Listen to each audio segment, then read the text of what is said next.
Silent observers. The Nexary reconnaissance vessel Shadowblade hung motionless in the crushing darkness of Earth's deepest ocean trench, its adaptive hull mimicking the surrounding water pressure and temperature with perfect precision. Admiral Kythox stood before the main observation display, his 4 arms clasped behind his back in the traditional stance of contemplation. Through the transparent viewing portal, the alien waters of this primitive world stretched endlessly in all directions. Status report, Lieutenant Jorik, Kythox commanded, his voice carrying the authority earned through 47 successful planetary conquests. The young tactical analyst's bioluminescent patches flickered with excitement as he manipulated the holographic controls. All stealth systems operating at peak efficiency, Admiral. The native species remain completely unaware of our presence. We've been monitoring their activities for 6 solar cycles now. Dar. Melon, the expedition's senior xenobiologist, approached the command platform with measured steps.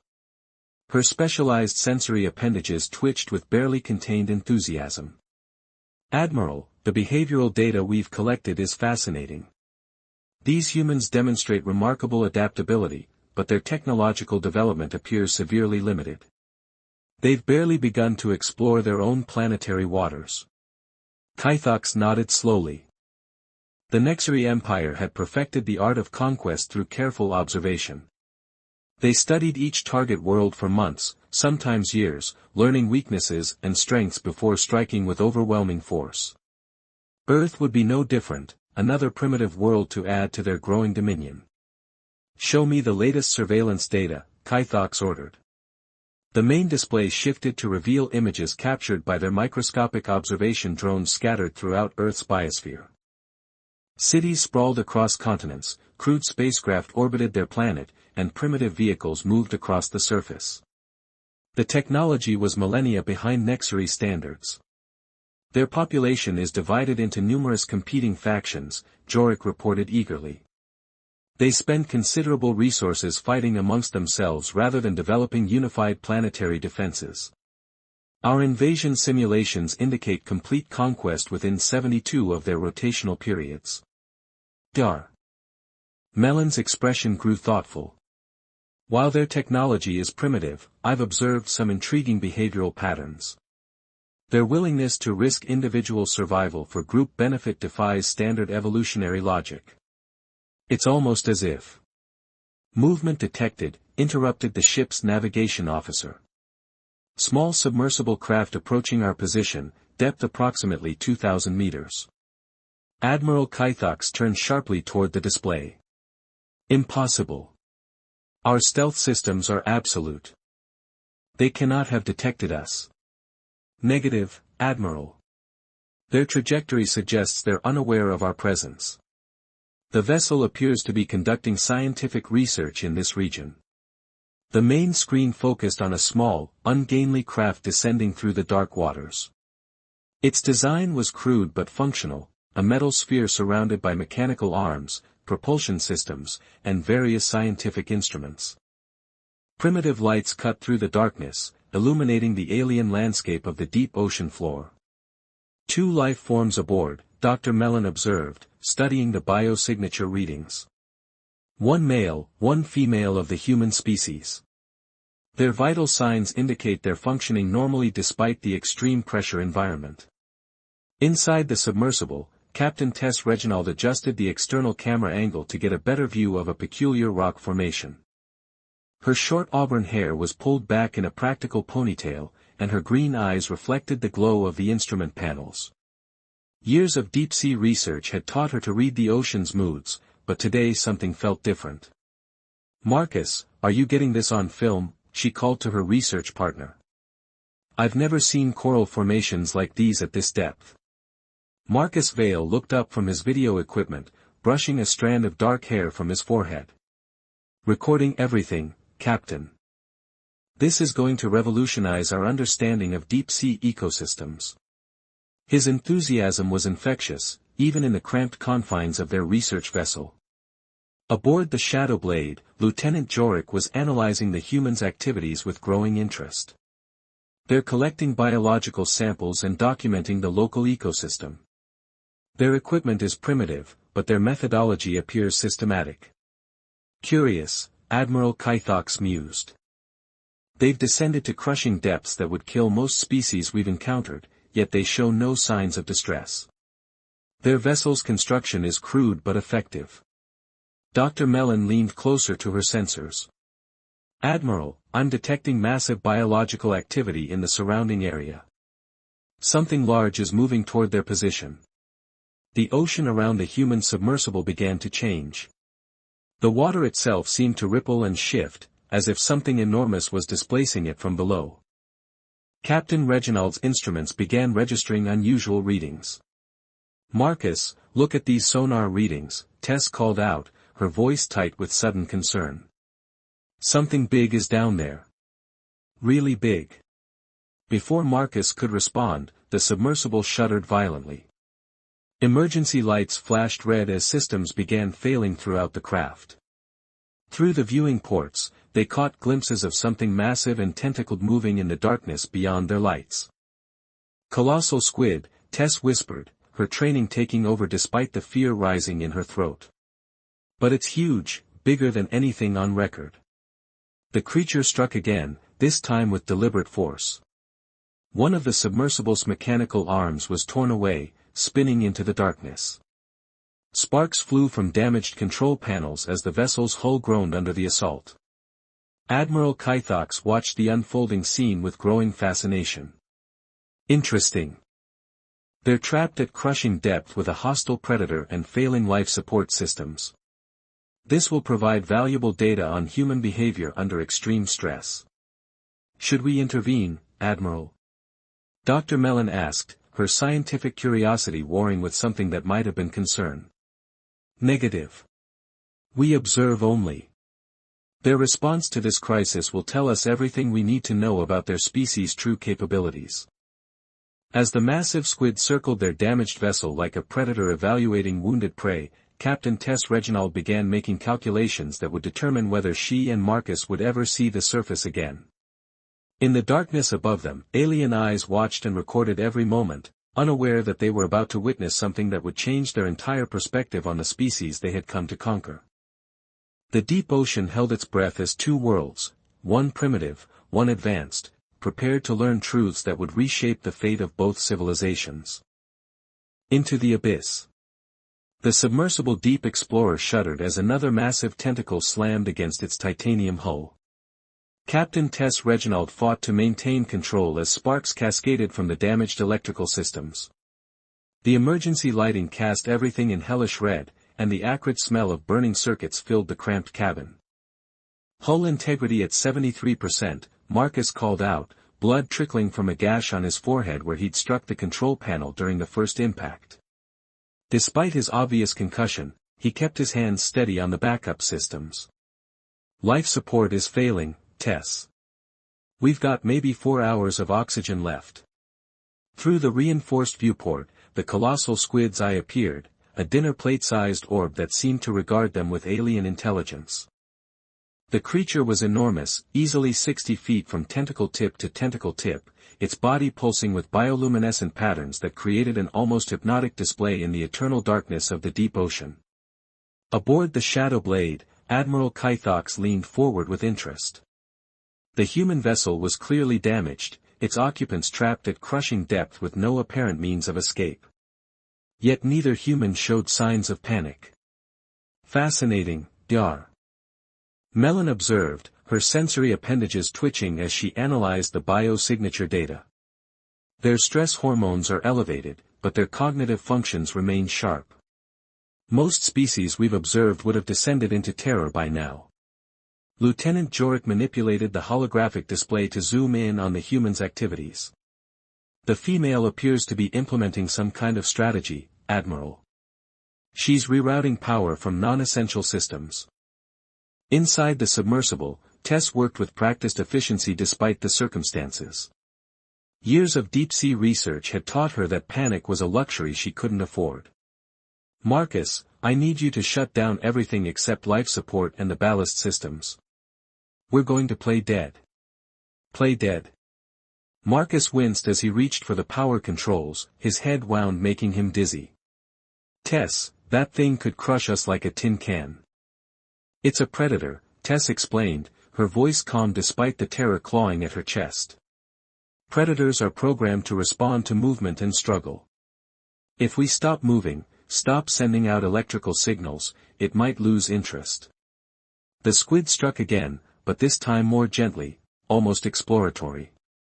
Its tentacles wrapped around the submersible's hull, and Tess could feel the incredible pressure as the creature tested their vessel's strength.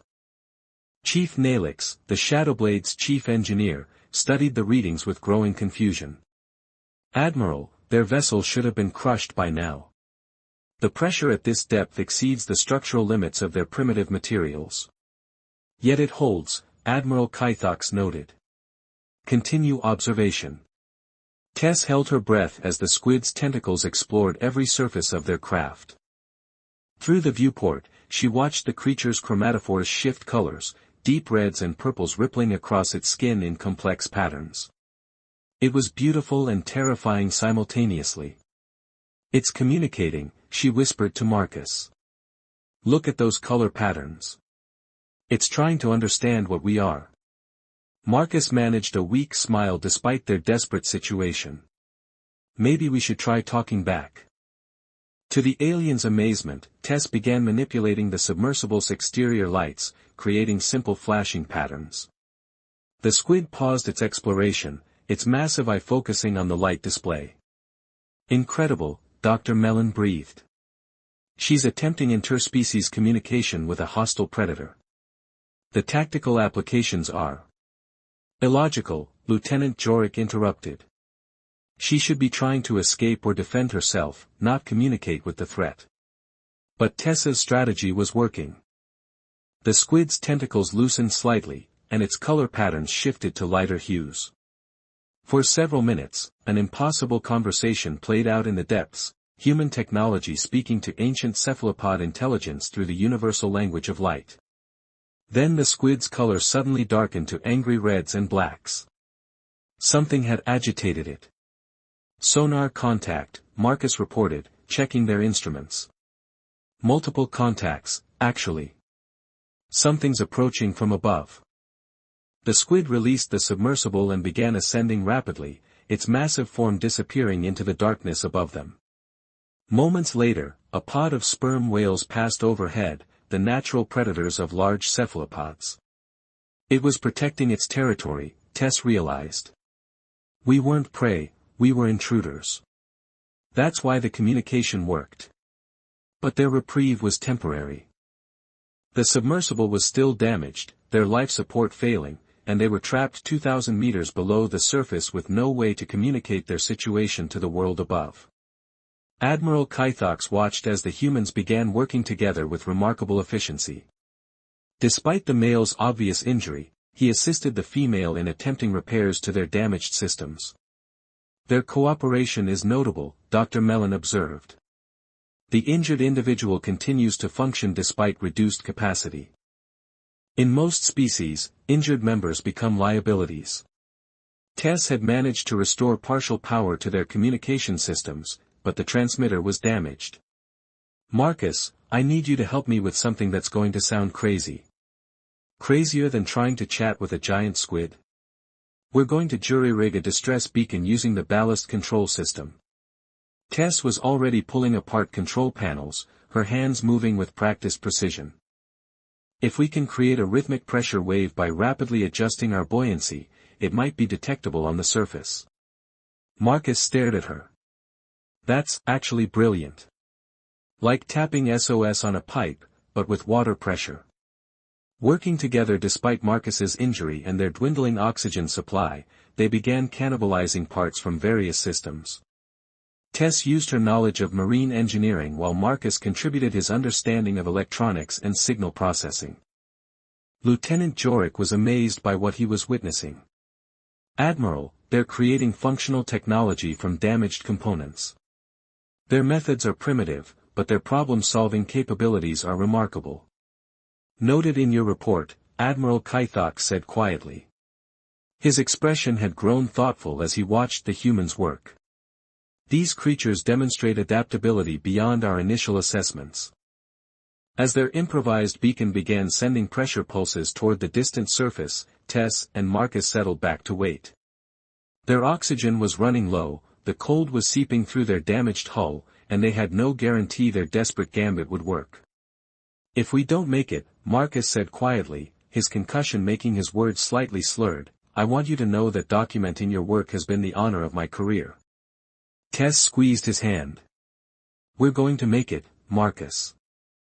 Humans are too stubborn to die quietly in the dark." 2,000 meters above them, their pressure wave beacon propagated through the ocean depths, carrying a desperate message toward a surface world that had no idea two of its own were fighting for survival in the crushing darkness below. And in the alien vessel hidden nearby, 3 members of an advanced civilization began to realize they might have drastically underestimated the species they had come to conquer. The Engineer's Gambit. The Scripps Institution of Oceanography's Emergency Operations Center erupted into controlled chaos at 14:32 Pacific Standard Time. Dr. Patricia Wong, the duty officer monitoring deep-sea research missions, stared at her sonar displays in disbelief. The rhythmic pressure waves emanating from the Mariana Trench were unmistakably artificial, and they were spelling out SOS in Morse code. "Get me Colonel Harrison," she barked into her headset. "Tell him it's about the Deep Explorer." 600 miles away at Camp Pendleton, Colonel James Harrison was reviewing engineering reports when his secure phone rang. The grizzled former combat engineer had transitioned from building bridges under enemy fire to coordinating complex rescue operations, but his instincts remained sharp. "Harrison here. Colonel, this is Dr. Wong at Scripps. We're receiving an emergency signal from Captain Reginald's submersible. They're trapped at depth in the Mariana Trench." Harrison was already moving toward his computer before Wong finished speaking. "How deep and what's their status?" 2,000 meters, sir. The signal is weak and intermittent, but they're alive. We estimate they have maybe 2 hours of life support remaining." Harrison's fingers flew across his keyboard, pulling up rescue protocols and asset locations. His mind automatically shifted into crisis management mode, a skill honed through decades of impossible missions. "I'm mobilizing everything we have. Get me a direct line to Admiral Peterson at Packfleet and Dr. Blackwood at Deep Sea Systems." Aboard the Shadowblade, Lieutenant Jorik monitored the sudden burst of communication traffic erupting across Earth's networks. "Admiral, the surface dwellers have detected the distress signal. Multiple organizations are coordinating a response." Admiral Kythok studied the data streams flowing across their intercepted communications. "Show me the scale of their response." The main display filled with tracking data as ships, aircraft, and personnel began converging on the rescue coordinates. USS Leviathan, a deep-sea research vessel, changed course from its patrol route. 2 Japanese research ships diverted from their missions. The European Space Agency offered satellite support. Private companies volunteered experimental equipment. "This is unprecedented," Dr. Mellon observed, her bioluminescent patches flickering with amazement. "They're mobilizing resources from multiple competing factions for just 2 individuals." Within 30 minutes of the distress signal's detection, Colonel Harrison had established a command center that would have impressed even Nexari military efficiency. Dr. Nora Blackwood, one of the world's leading deep-sea rescue specialists, arrived by helicopter as Harrison coordinated with naval assets across the Pacific. "What do we have, Jim?" "Dar." Blackwood asked, her weathered face showing the strain of too many similar crises. At 52, she had pioneered deep-sea rescue techniques that had saved dozens of lives in impossible situations. "Deep Explorer is trapped at 2,000 meters, Harrison briefed her while simultaneously managing 3 different communication channels. "Hull integrity unknown, life support critical. The Leviathan is 12 hours out, but that's too long." "What about the Nereid?" Blackwood asked, referring to her experimental deep-sea rescue vehicle. "She's untested at that depth," Harrison warned. "Maximum rated depth is 1,800 meters. You'd be pushing her beyond design limits." Blackwood's jaw set in determination. Then we'd better hope the engineers built her better than the specifications claimed. Seeker Korth, the Shadowblade's intelligence officer, analyzed the rescue preparations with growing concern. Admiral, their response time is remarkably fast. They've established a unified command structure despite having no prior warning of this crisis. Continue monitoring, Admiral Kythox ordered, though his voice carried less certainty than before. At the rescue site, Dr. Blackwood descended through the crushing darkness in the Nereid, her experimental vessel groaning under pressures it was never designed to withstand. Her hands remained steady on the controls despite knowing that any structural failure would mean instant death. 2,000 meters below, Tess and Marcus huddled together as their oxygen ran critically low. The cold was seeping through their damaged hull, and Marcus's condition was worsening from his head injury. "Tell me about your research," Marcus whispered, trying to stay conscious. "The coral formations we were studying." Tess recognized what he was doing, keeping them both focused and alert despite their desperate situation. "They're unique," she said, her breath visible in the freezing air. "If we're right, they represent a completely new deep-sea ecosystem. Symbiotic relationships we've never seen before. Worth dying for?" Marcus asked with a weak smile. "Worth living for," Tess corrected firmly. Above them, Dr. Blackwood's rescue vehicle pushed through the water column, its experimental systems performing beyond all expectations. Colonel Harrison's voice crackled through the communication system, "Nora, you're at 1900 meters. Hull stress is approaching critical." "I can see their signal," Blackwood reported, her eyes fixed on the sonar display showing the faint ping of the Deep Explorer's improvised beacon. "Almost there." The Nereid's external lights cut through the darkness, illuminating the damaged submersible below. Blackwood felt her heart sink as she saw the extent of the damage, twisted metal, ruptured systems, and what appeared to be massive tentacle marks across the hull. "Deep Explorer, this is Rescue Vehicle Nereid. Do you copy?" The response was barely audible through the static, "Nora. Thank God. We're alive but running on fumes. Marcus needs medical attention." Aboard the Shadowblade, the alien observers watched in fascination as Dr. Blackwood maneuvered her vessel with exceptional skill, preparing to attempt a rescue that pushed both human technology and human courage to their absolute limits. "The rescue operator is exceeding her equipment's safe parameters," Chief Nalix observed. "She's risking her own survival for individuals she's never met." "It's illogical," Lieutenant Jorik agreed, though his tone carried a note of something that might have been admiration.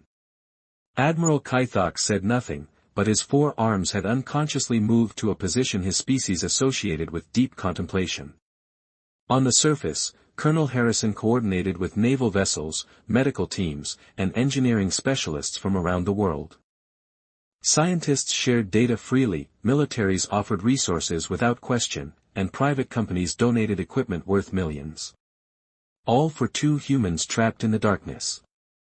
Dr. Blackwood began the delicate process of connecting her rescue vehicle to the damaged submersible.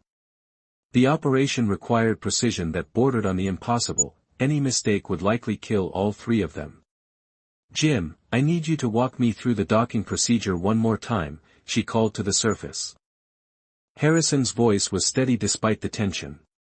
"Remember, Nora, their hull is compromised. Minimum pressure differential, maximum surface contact. You've done this before." "Not at this depth," Blackwood muttered, but her hands remained sure as she engaged the docking clamps. The two vessels connected with a gentle thud that seemed to echo through the ocean depths. For a moment, no one spoke, not the humans, not the aliens watching from their hidden ship. Then Tessa's voice came through the communication system, weak but clear, "Nora, you beautiful, crazy woman. How did you get here so fast?" "Jim Harrison doesn't take no for an answer," Blackwood replied with a grin. "Now let's get you two home." As the rescue operation continued, Admiral Kythox made a decision that would change everything. "Lieutenant Jorik, prepare a full report on human organizational capabilities. Include all data on their resource mobilization and intergroup cooperation." "Sir." Jorik looked puzzled. Are we proceeding with invasion plans?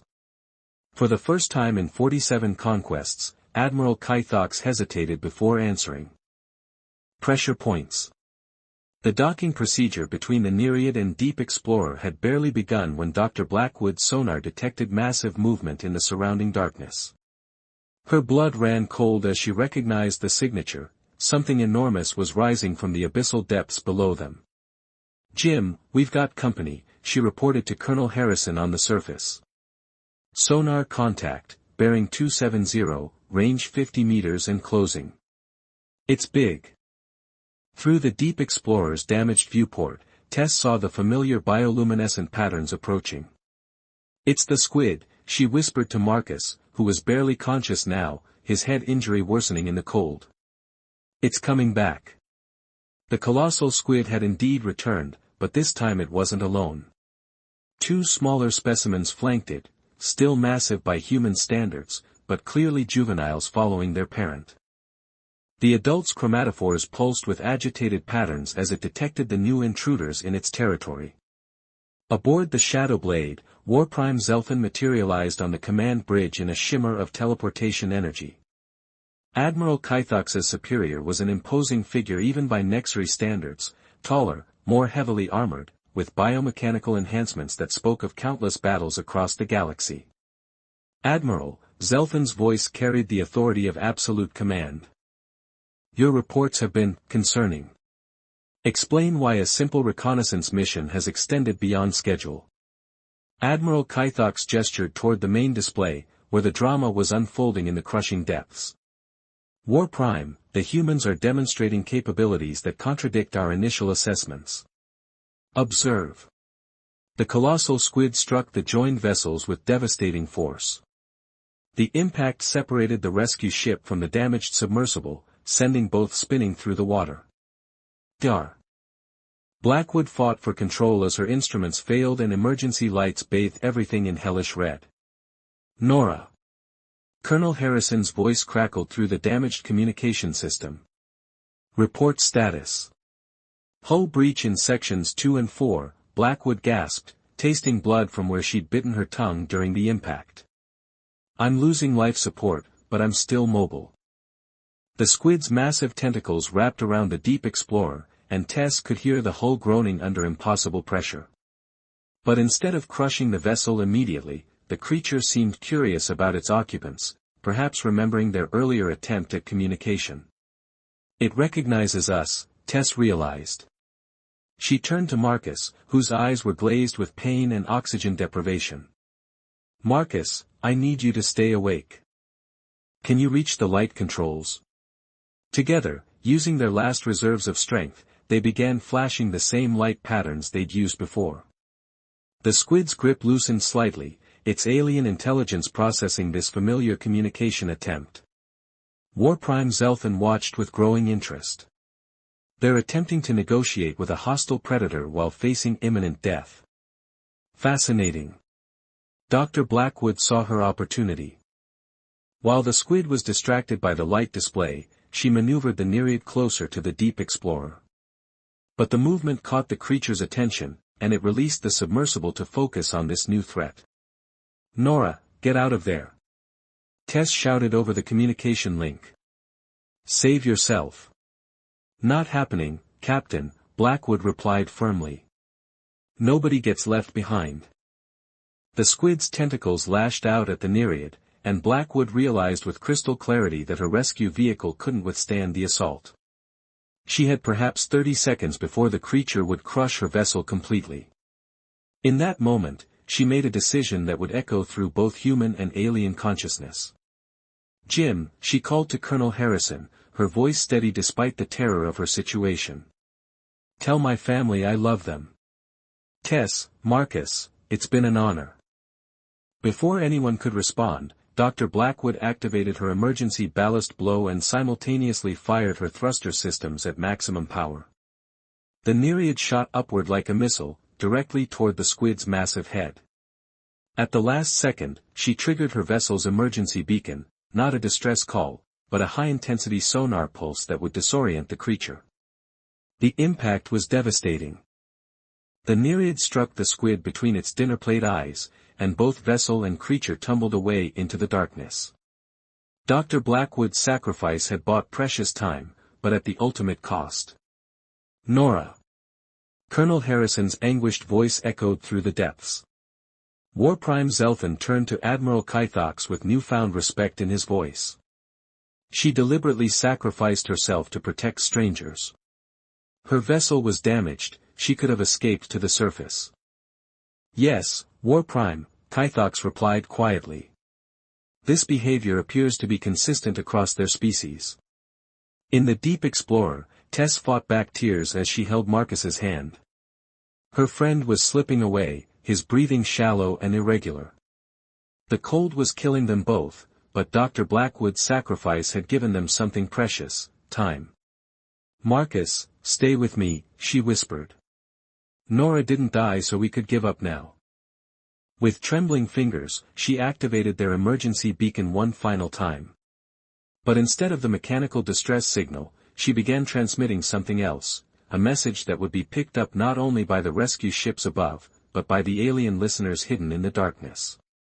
This is Captain Tess Reginald of the Deep Explorer, she said, her voice growing stronger despite her desperate circumstances. If anyone receives this message, know that Dr. Nora Blackwood died a hero today. She came to save two people she'd never met, in conditions that would terrify anyone. That's what humans do, we don't abandon each other, no matter the cost. She paused, looking at Marcus, who managed a weak smile despite his condition. Marcus Vale and I came down here to study life in the deep ocean. We found something beautiful and alien and wonderful. If we don't make it back, continue the research. Keep exploring. Keep pushing boundaries. Don't let fear stop you from discovering amazing things. Her transmission continued for several more minutes, part scientific report, part eulogy for Dr. Blackwood, part love letter to human curiosity and courage. Unknown to her, every word was being recorded and analyzed by alien minds struggling to understand what they were witnessing. War Prime Zelthan watched the display in silence as Colonel Harrison coordinated the arrival of additional rescue vessels. USS Leviathan had reached the site, along with Japanese and Russian research ships. Despite Dr. Blackwood's death, the rescue efforts intensified rather than diminished. They're not retreating, Zelthan observed. The loss of one of their own has made them more determined, not less. War Prime, Admiral Kythox said carefully, I request permission to expand our observation period. These humans require further study before we proceed with conquest plans. For the first time in his military career, War Prime Zelthan found himself agreeing with caution over aggression. Granted, Admiral. But I want daily reports. If these creatures are as dangerous as they appear to be resourceful, the High Command needs to know. 2 hours later, as the first rescue divers from the Leviathan reached the Deep Explorer and began the delicate process of bringing Tess and Marcus to safety, both humans were unconscious but alive. Dr. Blackwood's sacrifice had not been in vain. And in the alien vessel watching from the darkness, two members of a conquering species began to realize they might have encountered something they had never faced before, a species that might be worth conquering on paper, but impossible to truly defeat in spirit. The rescue was successful, but the real test was just beginning. The Watcher's Choice. 3 weeks after the rescue, Marcus Vale sat in the Scripps Institution Memorial Garden, a tablet computer balanced on his lap and Dr. Nora Blackwood's research notes spread across the bench beside him. The doctors had cleared him for light duty, but the concussion had left him with persistent headaches and gaps in his memory. What he remembered clearly, however, was Tessa's final transmission from the depths, and the promise they'd made to continue their work. The memorial service for Dr. Blackwood had drawn hundreds of people from around the world. Colleagues, students, rescue personnel, and complete strangers who had been touched by her sacrifice. Marcus had given the eulogy, his voice breaking as he described how she'd chosen to save two people she'd never met rather than escape to safety. Now, 3 weeks later, he was keeping another promise. The coral formations at depth level 7 showed unprecedented symbiotic relationships, he dictated into his recording device, referencing Tessa's field notes. Dr. Reginald theorized that these ecosystems represent evolution under extreme pressure conditions, literally and figuratively. Aboard the Shadow Blade, Warprime Zelthan reviewed the complete observational data for the 7th time. The holographic displays showed everything: the initial crisis, the rescue coordination, Dr. Blackwood's sacrifice, and the aftermath.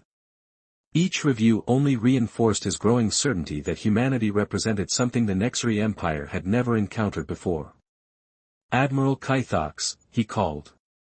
"Join me in the analysis chamber." Admiral Kythox entered to find his superior studying detailed behavioral models of human response patterns.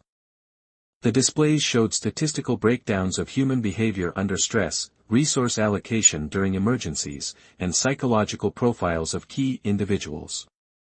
"Your assessment, Admiral?" Warprime Zelthan asked without preamble.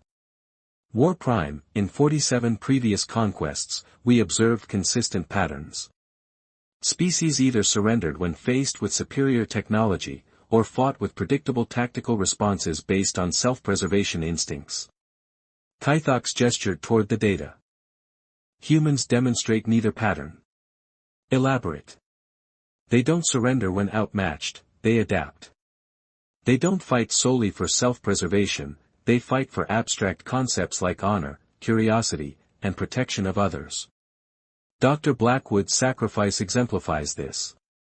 She could have escaped, but chose certain death to buy time for strangers. Warprime Zelthan nodded slowly. "And the male, Marcus Vale. Analysis shows he continues the research despite trauma and loss." "Why?" "Because," Kythox said quietly, "they don't see individual death as failure if the group's knowledge survives. Each human carries forward the work of those who came before." At Scripps Institution, Dr. Petra Volkov knocked on the Memorial Garden gate.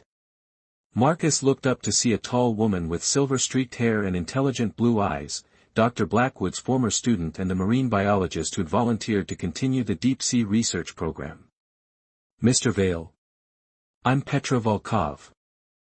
"I believe you're expecting me." Marcus stood, steadying himself against a momentary wave of dizziness. "Dr. Volkov. Thank you for coming. Tess, Captain Reginald, she wanted to meet with you before she returns to active duty." "How is she recovering?" "Physically, she's fine. Emotionally." Marcus paused, remembering Tessa's haunted expression when she spoke about Dr. Blackwood. "She blames herself for Nora's death. I keep telling her that Nora made her own choice, but Tess carries the weight of everyone who risks their lives for her research." Dr. Volkov sat beside him on the bench, studying the research notes. "These ecosystem observations are remarkable. If Dr. Reginald's theories are correct, we're looking at evolutionary adaptations that could revolutionize our understanding of life under extreme conditions." "That's what she said. That's why Nora died, so this knowledge could survive." Warprime Zelthan stood before the main display showing Earth's blue marble hanging in space. "Admiral, our invasion simulations show we could conquer their major population centers within 72 hours. "Yes, Warprime. But could we hold the planet?" Admiral Kythox had been dreading this question, but he'd reached an inevitable conclusion. "Warprime, based on observed behavior patterns, I believe conquest would be Pyrrhic. They would never stop fighting. Every human we killed would inspire 10 others. Every city we destroyed would become a symbol of resistance. Their technology is primitive. Yes, but they compensate with adaptability and sacrifice. Dr. Blackwood proved that individual humans will die to protect abstract principles. Captain Reginald showed they'll risk everything for knowledge. Colonel Harrison demonstrated they can coordinate resources across competing factions within hours."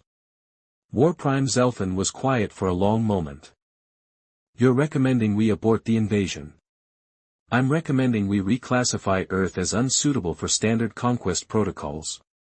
These humans, they're not just another primitive species. They're something else entirely." 6 months later, Marcus Vale stood on the deck of the research vessel Nora Blackwood, watching as Captain Tess Reginald supervised the deployment of advanced deep-sea equipment. The ship was a marvel of international cooperation, funded by contributions from 12 nations and equipped with technology that pushed the boundaries of human engineering. "Ready for another trip to the deep?" Tess asked, joining him at the rail. She looked older somehow, marked by her experience in the crushing depths, but her eyes still held the same curiosity that had driven her to become an explorer. "Ready," Marcus replied, hefting his new underwater camera system. "Though I'll be happy if we don't meet any giant squids this time." Tess smiled, the first genuine smile Marcus had seen from her since the rescue. "Actually, I hope we do. That creature showed intelligence, Marcus. Real communication. Imagine what we could learn if we approached it properly. You want to go back and talk to the thing that nearly killed us? I want to understand it. That's what Nora would want, knowledge, not fear." Unknown to them, their conversation was being monitored by sensors more advanced than anything humanity had yet imagined. Aboard the Shadow Blade, Admiral Kythox made his final report to Warprime Zelthan. "They're returning to the same location where they nearly died," he reported. "Not for conquest or revenge, but for understanding." "And you believe this behavior is representative of their species?" "I believe, Warprime, that we have encountered something unprecedented, a species that grows stronger through adversity and values knowledge above safety. Conquering them might be possible, but defeating them..." Kythox paused. "I don't believe it can be done." Warprime Zelthan studied the data one final time, then made a decision that would ripple through the Nexri Empire for generations to come. "Admiral, transmit the following message to High Command: Earth reconnaissance mission complete. Species classification, unsuitable for conquest. Recommend permanent monitoring status and non-interference protocols." Warprime. "These humans aren't primitive, Admiral. There's something far more dangerous, they're inspirational. If word of their behavior reaches other species under our control..." Zelthan left the implication hanging. As the Shadow Blade quietly departed Earth's solar system, its databases filled with thousands of hours of human behavior under extreme conditions, the aliens carried with them a new understanding of what made a species truly dangerous. It wasn't superior technology or physical strength, it was the willingness to sacrifice everything for knowledge, for others, for principles that couldn't be conquered by force. On Earth, Marcus Vale finished uploading Dr. Blackwood's memorial video to the Global Research Network. Her final words, recorded just before her sacrifice, ended with a simple statement that unknowingly summarized humanity's greatest strength. "We explore not because it's safe, but because the unknown teaches us who we really are. And who we are is worth preserving." The video had been viewed over 10 million times in 6 months. Dr. Blackwood's sacrifice had inspired a new generation of explorers, scientists, and adventurers who saw danger not as a barrier, but as a teacher. The aliens had learned something that would forever change their approach to conquest. Some species couldn't be defeated because their strength lay not in what they possessed, but in what they were willing to give up for each other. Earth remained unconquered not because humanity was too strong, but because it was too stubborn to surrender the things that made them human: curiosity, sacrifice, and the unshakable belief that knowledge and courage were worth any price. In the deepest parts of Earth's oceans, where pressure could crush steel and darkness reigned eternal, new expeditions continued their work. Each descent carried forward the legacy of those who had gone before, each discovery built upon sacrifices that aliens found incomprehensible but undeniably powerful. And in the depths, sometimes, colossal shapes moved through the darkness, ancient intelligences that had learned to recognize the small, determined visitors from the surface world. The conversations continued, bridging the gap between species with the universal language of curiosity and respect. The Watchers had made their choice. Earth would remain free, not through conquest denied, but through wisdom gained. The end.